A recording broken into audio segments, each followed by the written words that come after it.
Hi everyone. In today's tutorial, we will show you how to download Microsoft Outlook, whether you need it for work, school, or personal email management.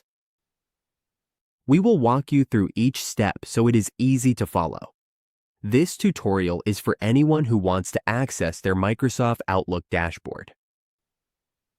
To download Microsoft Outlook, we start by opening a new tab. Then type Download Outlook in the search bar. You will see Outlook for Windows appear right away. Simply click on that option. Once you are on the page, click Get Started, and you will be taken to the Microsoft Store. When you arrive at the Microsoft Store, click Download here.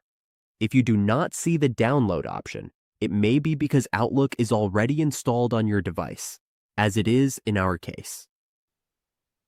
To begin downloading Outlook, click Download here.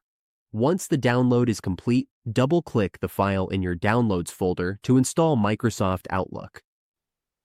This tutorial is here to help you download Microsoft Outlook on your computer or mobile device. We have shown you how to find the official Microsoft download page and get the app installed quickly and easily.